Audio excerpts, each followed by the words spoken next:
The following is an address to the nation by Prime Minister Dr. the Right Honorable Keith Mitchell.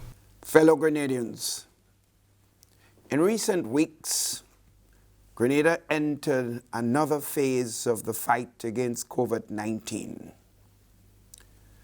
After the early decision to close our borders in March and successfully managing to control the pandemic on our shores, Grenada has now reopened its borders to regional and international visitors. Although carefully considered, the decision brings with it the risk of importing the virus. The harsh reality, sisters and brothers, is that in an interconnected global economy, we cannot indefinitely isolate ourselves by keeping our borders closed.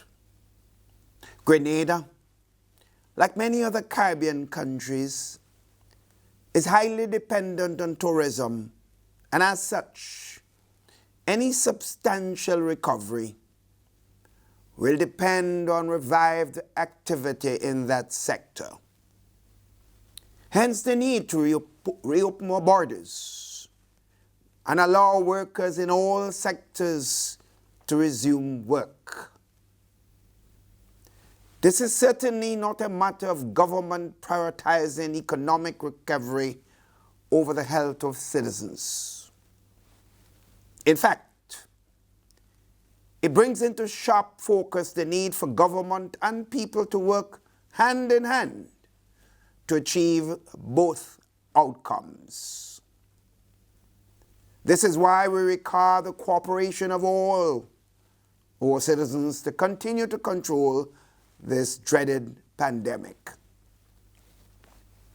Government is fully aware that the consequences of reopening our borders can be quite alarming.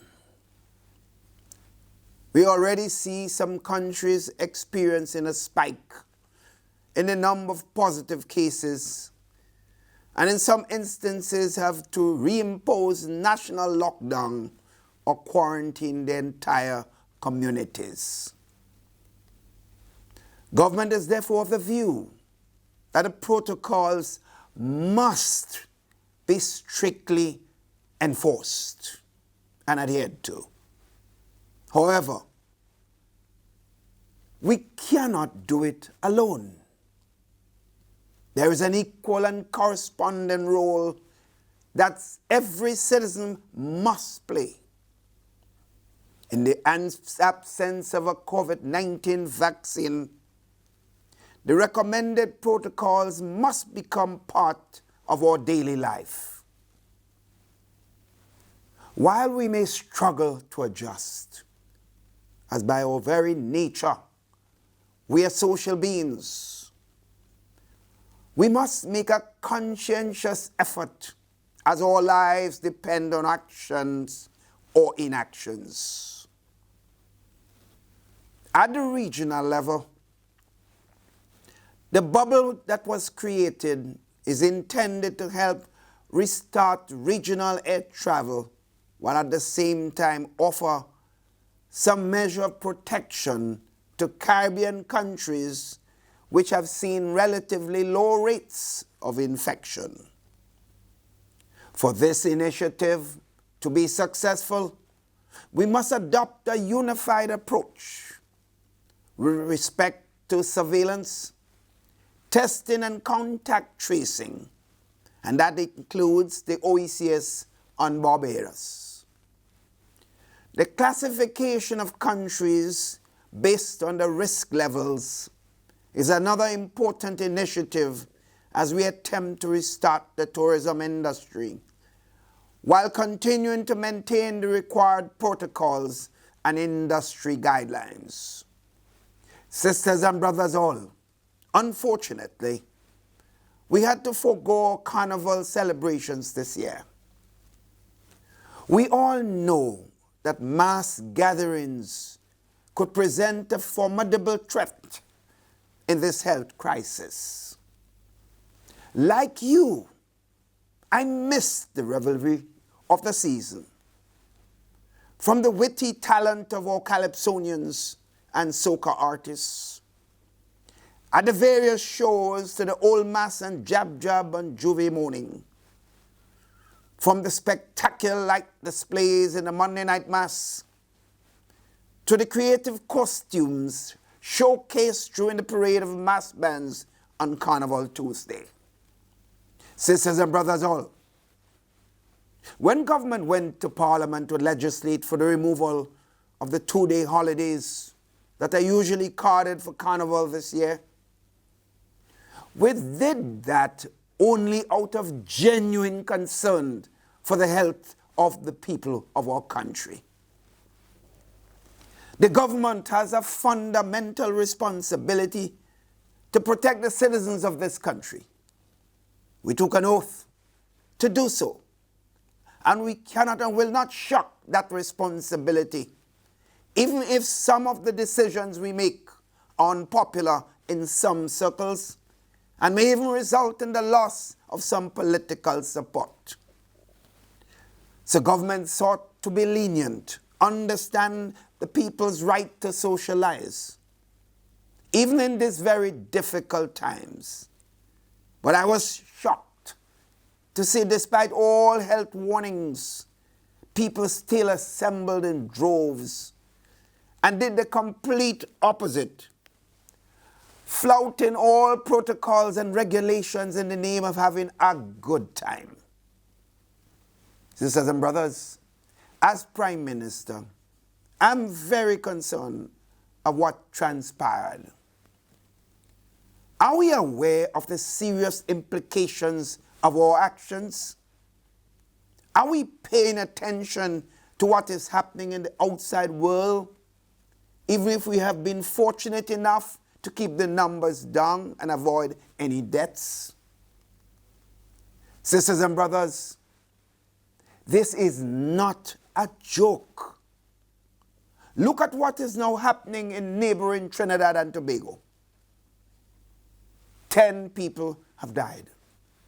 48 cases of COVID-19 were discovered from batch testing recently.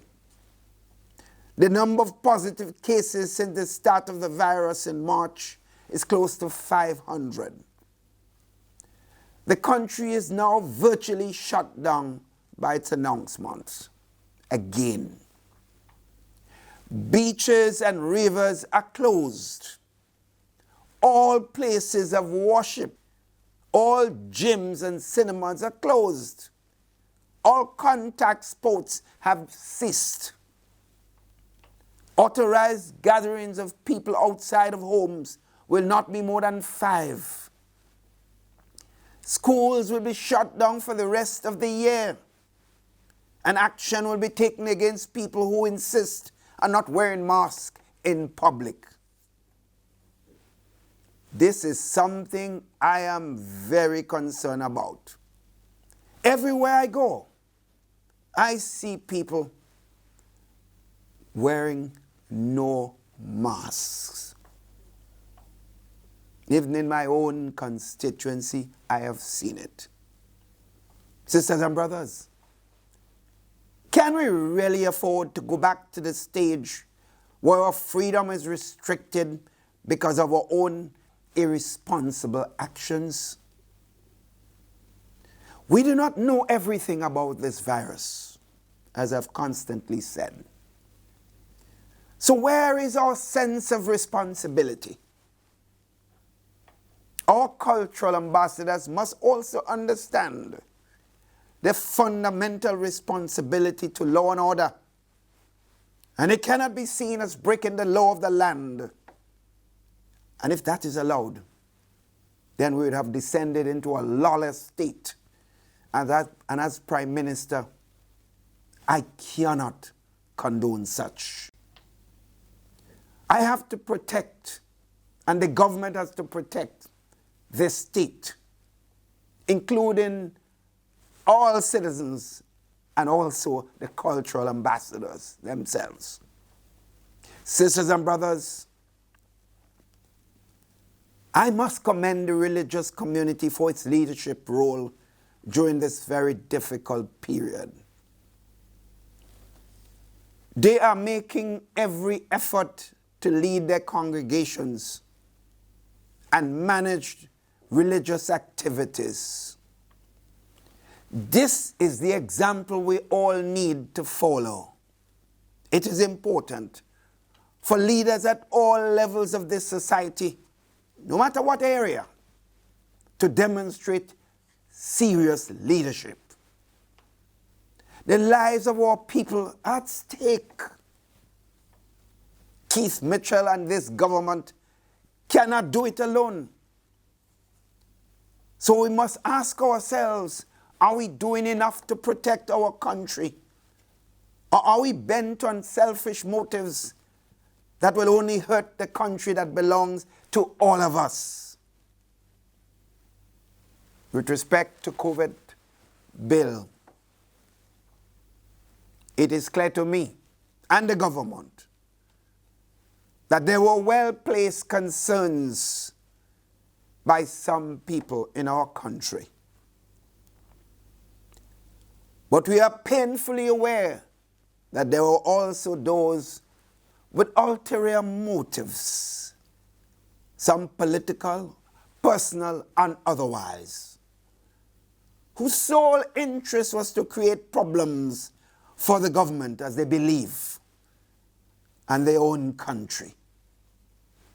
The narrative was to make the government look dictatorial, uncaring, and oppressive, when in fact, the government have stated time and time again that its main concern is the health of the population and every citizen. There is absolutely nothing to be gained from this government attempting to be oppressive. Having failed in the efforts because of the withdrawal of the COVID bill, the other narrative by those with their own selfish interests was to create the impression that the country is ungovernable and lawless, for which the government is again being held responsible. So you do, you are blamed. You don't do, you are also blamed. This is why we are saying there is clearly an attempt by those who are encouraging others to disobey the law of the land and to just enjoy themselves at the expense of their own health and that of the stability of the country. It must be made clear that we have received reports from many concerned citizens throughout the length and breadth of this country, people from all strata of the society who are very alarmed by the type of behavior we saw displayed recently. It was brought to our attention that we cannot be seen as allowing that image of the country to prevail. The government has a fundamental responsibility to protect the people's lives, while at the same time recognizing the right of the people to socialize and enjoy themselves.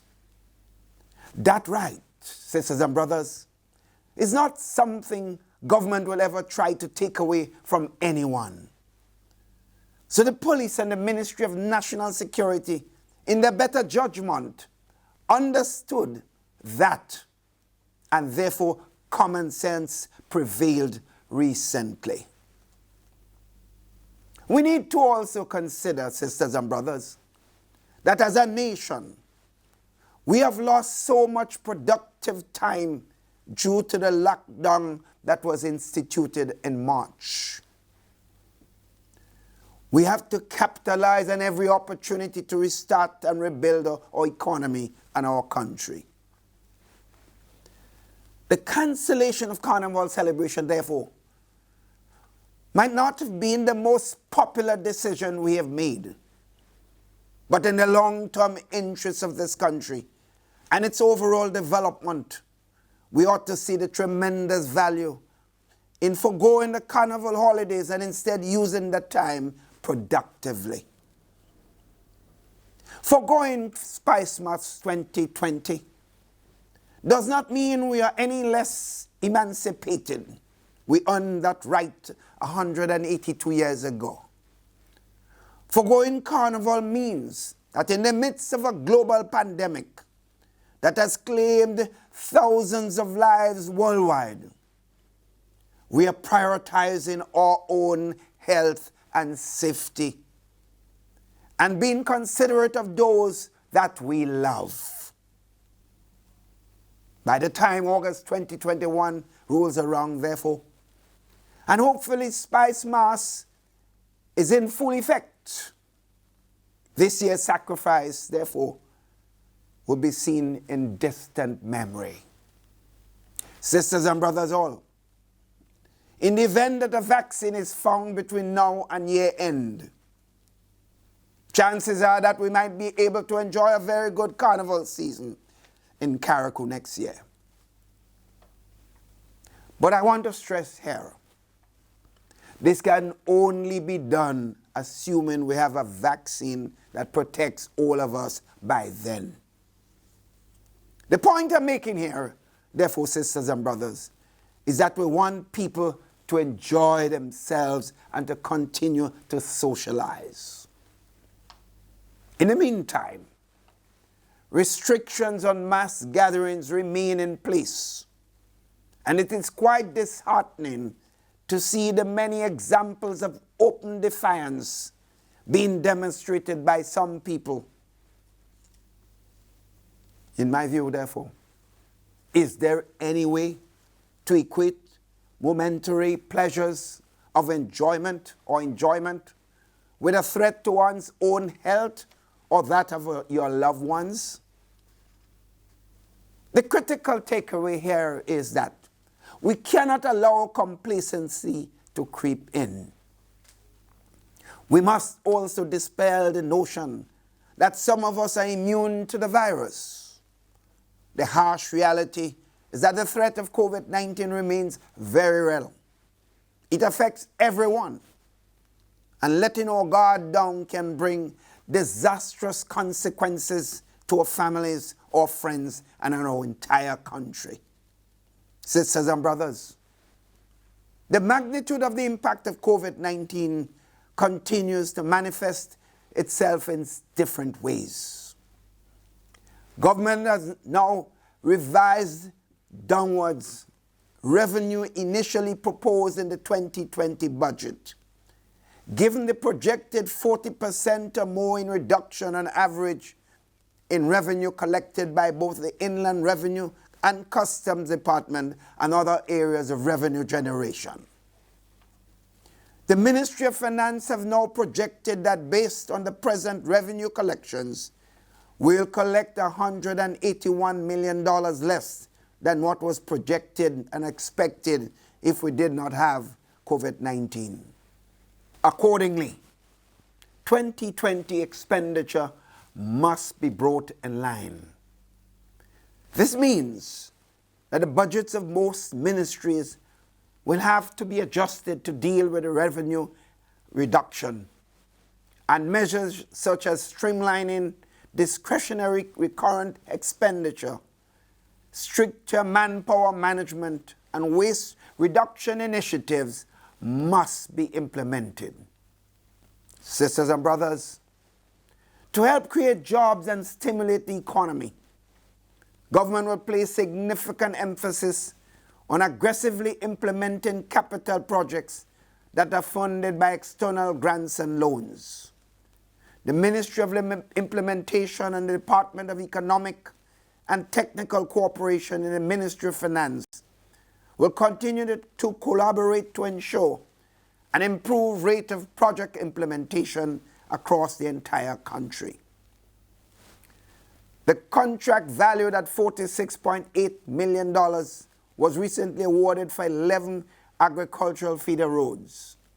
Other capital projects already underway are to come on stream shortly, and they include improvement of the St. Patrick's Road network, the Western Main Road corridor upgrade, the SDA Comprehensive School, Bishop's College, Presentation Brothers College, the General Hospital Refurbishment Phase 2 project, the Extreme Rainfall Project, which seeks to stabilize 6 slopes on the western corridor, the extension of Brothers Bridge, and the Regional Disaster Risk Reduction Project. Collectively, these projects represent an investment of close to $250 million and will create at least 800 jobs. Sisters and brothers, as we prepare to move aggressively on our public sector investment program, we anticipate significant activity in the private sector. The initial stages of work on the $300 million hotel project by Range Developments in St. David's and the over $1 billion Grenada National Resort project in St. Patrick are now underway. Both projects are expected to transform the rural economy, creating hundreds of jobs both during construction and upon completion. In addition, JDC2, the company that constructed the 5-star Silver Sands Resort in Grenada, has plans to construct a first-class luxury hotel at Port Louis, together with other ancillary leisure, retail, and hospitality-related facilities. The company also has plans to develop a 5-star Eco Spa resort project at Tufton Hall Plantation in the mountains above Victoria. 2 major project activities that will be undertaken by this developer, and others will also follow. Even as we see several glimmers of hope, sisters and brothers, I am painfully aware that this unprecedented crisis has left many feeling hopeless and frustrated. Government, through the Ministry of Social Development, is committed to helping our citizens deal with psychosocial issues. The ministry has extended the operation of its psychosocial unit and is now offering 24-hour service online to providing counseling for persons dealing with stress and depression. Several individuals have also been volunteering their services to help augment at offering all Grenadians to help them in this special period. We thank them for that noble and patriotic service. Sisters and brothers, what is quite troubling to me is the developing situation where violence seems to be the first option for settling disputes. My friends, we must endeavor to exercise more restraint when faced with disputes. Since the start of 2020, Grenada has recorded 13 homicides, which is above average and a source of major concern. One violent death is one too many. Today, therefore, I implore upon all to walk away from situations in which you will be tempted to react violently.